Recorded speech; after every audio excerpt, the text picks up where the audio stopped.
മഴക്കാലത്തൊക്കെ പറമ്പിൽ ഇഷ്ടം പോലെ ഉണ്ടാകുന്ന കൂണ്. ഇപ്പം നാട്ടിലാണ് മഴയുടെ സീസൺ. അപ്പം ഞങ്ങൾക്കും മോഹം തോന്നി ഒരു കൂൺ വാങ്ങിച്ച് കറി വെച്ച് നോക്കിയാലോന്ന്. അങ്ങനെ കൂൺ വാങ്ങി. ആദ്യം നമുക്ക് വൃത്തിയാക്കിയിട്ട് അരിഞ്ഞെടുക്കാം. അരിഞ്ഞെടുത്ത കൂണിനെ വൃത്തിയാക്കാനായിട്ട് മഞ്ഞൾ വെള്ളത്തിൽ ഇട്ട് വെക്കാം. ഈ കൂണിനെ നമ്മൾ തീയിൽ വെക്കാനായിട്ടാണ് പോകുന്നത്. അതിനായിട്ട് തേങ്ങയും ചെറിയ ഉള്ളിയും വറുത്തെടുക്കാം.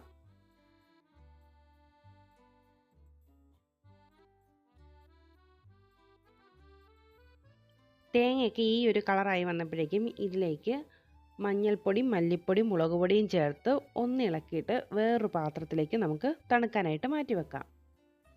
ഈ സമയം വെള്ളത്തിൽ കിടക്കുന്ന കൂണിനെ കഴുകിയിട്ട് പിഴിഞ്ഞെടുക്കാം. കൂൺ വെള്ളം വലിച്ചെടുക്കും, അതിനാണ് നന്നായി പിഴിഞ്ഞെടുക്കുന്നത്. തേങ്ങ വറുത്ത് തണുത്തിട്ടുണ്ട്. ഇനി ഇത് നമുക്ക് അരച്ചെടുക്കണം. വെള്ളം ചേർക്കാതെ വേണം അരച്ചെടുക്കാൻ. ഇതുപോലെ എണ്ണ തെളിഞ്ഞ് കിട്ടണം. ഇനി നമുക്കൊരു പാനിലേക്ക് ഓയിൽ ഒഴിച്ച് ചൂടായ ശേഷം കടുകിട്ട് കൊടുക്കാം. കടുകൊക്കെ ഒന്ന് പൊട്ടിക്കഴിഞ്ഞ ശേഷം വെളുത്തുള്ളിയും ഇഞ്ചിയും ചെറുതായി അരിഞ്ഞത് ചേർത്ത് കൊടുക്കാം.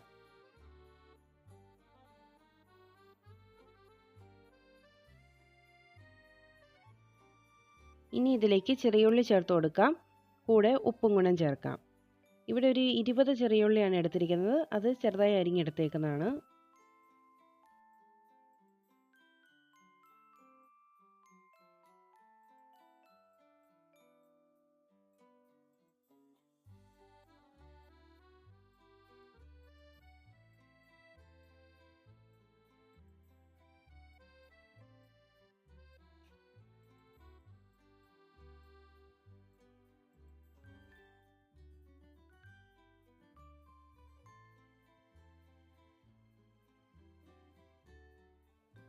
ഇനി ഇതിലേക്ക് കറിവേപ്പിലയും കീറിയ 2 പച്ചമുളകും കൂടെ ചേർക്കാം.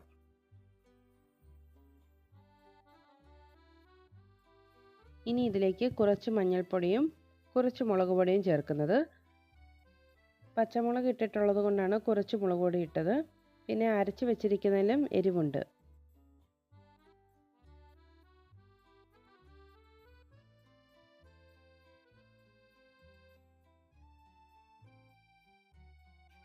ഇനി ഇതിലേക്ക് കൂണിട്ട് കൊടുക്കാം. എന്നിട്ടൊന്ന് വരട്ടിയെടുക്കാം. ഒരു 2 മിനിറ്റത്തേക്ക് വരട്ടിയാൽ മതി.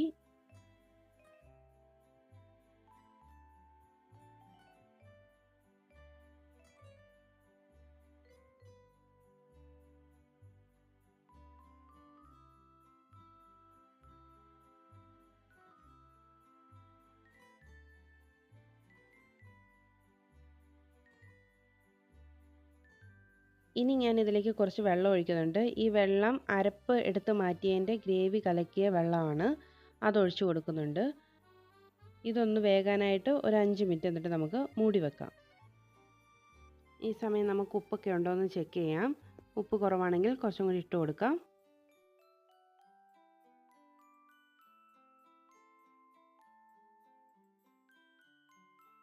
ഇനി ഇതിലേക്ക് ശകലം പുളിവെള്ളം ഒഴിക്കാം. ഇത്രയും പുളിവെള്ളമാണ് ഇവിടെ എടുത്തിരിക്കുന്നത്. അതൊഴിച്ചു കൊടുക്കാം.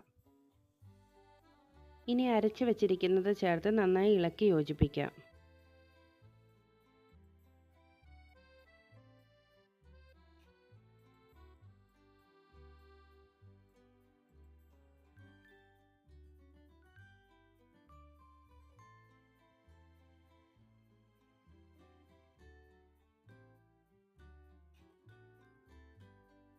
ഇനി ലോ ഫ്ലെയിമിൽ കുറച്ച് കുരുമുളക് പൊടി ചേർത്തിട്ട് അടച്ചു വെക്കാം. ഫ്ലെയിം ഓഫ് ചെയ്തിട്ട് നമുക്ക് തുറന്ന് നോക്കാം. എണ്ണയൊക്കെ തെളിഞ്ഞ് വന്നിട്ടുണ്ട്. ഇനി നമുക്ക് മറ്റൊരു പാത്രത്തിലേക്ക് മാറ്റാം. കൂൺ തീയൽ റെഡി. അപ്പോൾ എല്ലാവരും ഇതൊന്ന് ട്രൈ ചെയ്ത് നോക്കിയിട്ട് മറക്കാതെ ഫീഡ്ബാക്ക് അറിയിക്കണേ.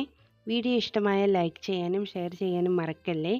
ഇതുപോലെയുള്ള വീഡിയോസിനായി ചാനൽ ഒന്ന് സബ്സ്ക്രൈബ് ചെയ്ത് എന്നെ സപ്പോർട്ട് ചെയ്യണേ. പുതിയ നല്ല വീഡിയോസുമായി വീണ്ടും കാണാം.